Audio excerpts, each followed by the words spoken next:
there have been signs of it happening, and it's not been going well, and a lot of other things have been going badly.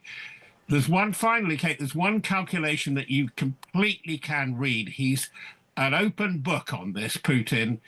Putin is saying, how can I maximize my leverage of Trump now? Now, reports suggest that Vladimir Putin has told the US that Russia would accept halting its invasion of Ukraine along the current front line. The Financial Times is also claiming that Donald Trump's special envoy Steve Witkoff and Marco Rubio, his Secretary of State, will not attend planned Ukraine ceasefire talks tomorrow in London. They're being hosted by David Lammy, the Foreign Secretary. At the White House press conference just an hour ago, Caroline Leavitt was asked about the US's peace talks with Russia. Secretary Rubio had said that if things don't go the right way, that the U.S. might need to take a step back. What does stepping back look like? Is that a step back from brokering peace, or would that imply a broader withdrawal from U.S. support for Ukraine and the war? Look, I think it would be unwise for me to broadcast that from this podium. Ultimately, that's a decision for the president to make, but he's made it very clear he wants to see peace, he wants to see this war end, and he wants to stop the killing on both sides of this war, and he's been very clear about that for quite some time, and he has grown frustrated with both sides of this war, and he's made that very known. All right, Robert Fox is the defence editor of the Evening Standard. What do we read into this, Robert Fox? I mean, Putin said on Monday that he was open to direct talks with Ukraine. His spokesperson then clarified earlier today that what he meant was Russian representatives are open to peace talks with Ukrainian representatives.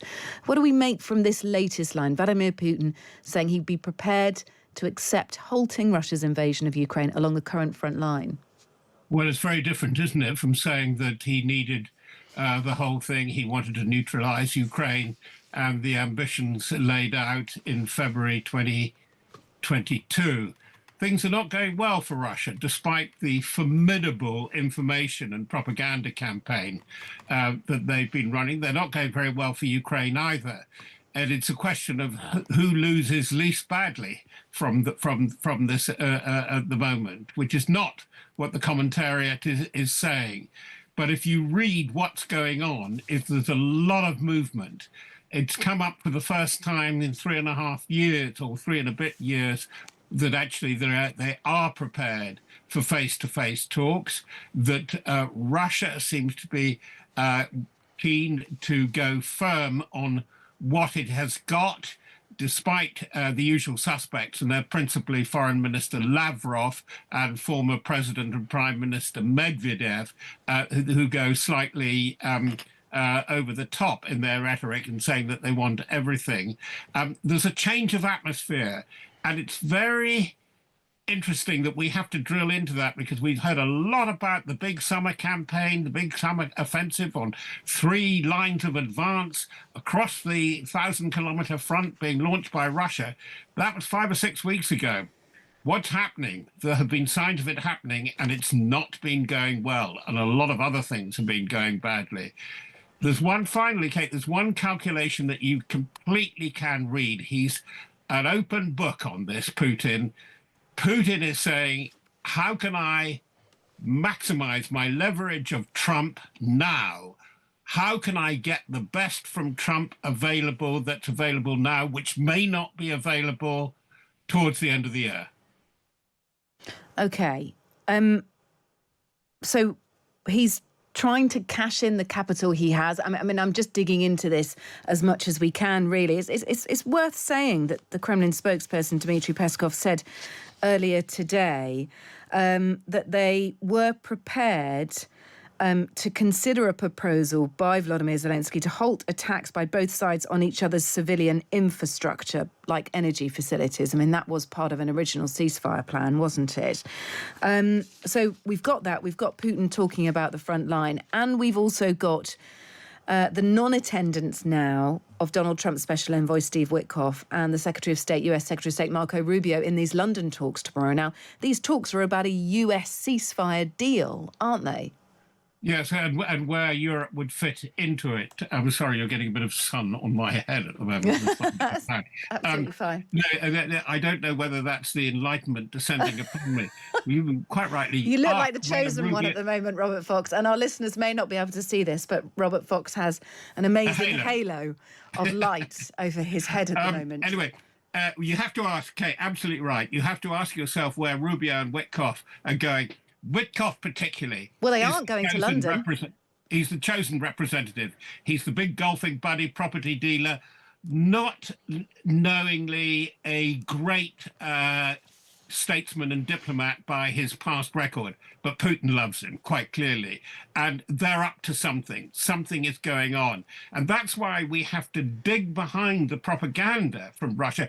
By the way, I don't think you should take Peskov's pledge to lay off infrastructure and civilian targets at face value at all, at any value at all, because they've said this before and gone on doing it, as we know. But what is the change of mood with Russia? The big question is, are they running out of the wherewithal to continue this fantastic campaign? 650,000 military personnel committed to the fight itself, 40% of the budget committed to it one way and another, and very poor resupply of ammunition. Quite, as I've said on Times Radio before, that it's quite clear that they're relying overmuch on ammunition from North Korea, and they're losing too many people. Yeah, and also China That's what the now, according to calculation is. Zelensky. Yeah, so just on Witkoff and Rubio pulling out of those talks in London tomorrow, Keith Kellogg, who is Trump's special envoy on Ukraine, will be attending. But if you like, the big guns are no longer going to be there. Is that because they've given up hope of this ceasefire deal? Or is that because their work is done? The deal they think will be agreed by the Ukrainians and then presented to Russia. So it's sort of a waste of their time being there. They might as well concentrate that on something else. What do we read into it, Robert? Well, we must all look into our broom cupboards, because they're going to be talking to some Russians somewhere in the next 36 to 48 hours to see what the real deal is. Because But presumably only if Ukraine sign off the deal tomorrow, or the Lamy and Macron, or whoever is attending from France. It won't be Macron. But this is about how Europe gets involved with a ceasefire deal, but Ukraine still has to sign off that ceasefire deal proposed by the United States.